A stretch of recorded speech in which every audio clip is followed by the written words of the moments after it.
ప్రతిజ్ఞ తీసుకోబోతున్నాం. స్వచ్ఛాంధ్ర అనే పథకాన్ని అమలు చేయడానికి మేము ఒక సింపుల్గా ఇక్కడికి ఎలా క్లీన్గా ఉంటే బాగుంటుందని చెప్పడానికి వచ్చాం. మీ అందరికీ విద్యార్థి దశ నుంచి కూడా చూస్తే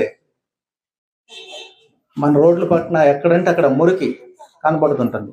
అట్లాగే స్కూల్లో కూడా ఇంతకుముందు తీసేసిన పేపర్లు, లేకపోతే ఎండిపోయిన ఆకులు, మురికి ఇదంతా కనపడుతుంటది. ఈరోజు ఇక్కడ వచ్చి చూస్తుంటే చాలా క్లీన్గా ఉంది. అసలు మీకు స్వచ్ఛాంధ్ర గురించి చెప్పక్కర్లేదు, మీరే చాలా స్వచ్ఛంగా ఉన్నట్టున్నారు.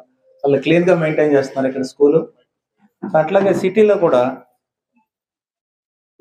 ఎక్కడైనా సరే వేస్ట్ కనపడితే క్లీన్ చేయటం మనం ఒక అలవాటుగా మార్చుకోవాలి. దీనికోసం అది ప్రత్యేకం కాదు, అలవాటుగా మనం వెళ్తుంటే పక్కన ఏదైనా చెత్త కనపడితే దాన్ని తీసి డస్ట్బిన్లో వేయటం అలవాటు చేసుకోవాలి. మనం వేయకుండా ఉండాలి. ఒకటి, మన చేతిలో చెత్త కింద వేయకూడదు, డస్ట్బిన్లో వేయాలి.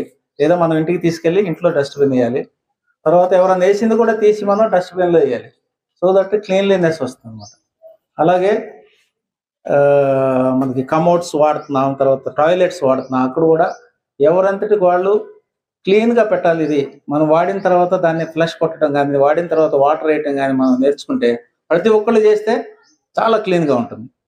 అంతేగాని మనం ఇష్టం వచ్చినట్టు చేసి ఎవరో మనకున్న ఆయం వచ్చి అది క్లీన్ చేయాలంటే అంత క్లీన్ అవడానికి అవ్వదు. తర్వాత మనమే కంప్లైంట్ చేస్తాం ఇది బాగలేదని చెప్పి.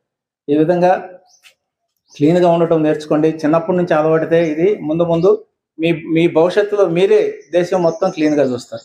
ఇది ఆంధ్రప్రదేశే కాదు, దేశం మొత్తం కూడా స్వచ్ఛాంధ్ర లేకపోతే స్వచ్ఛ భారత్ అని చెప్పి హానరబుల్ పిఎం మోడీ గారు చేస్తా ఉన్నారు.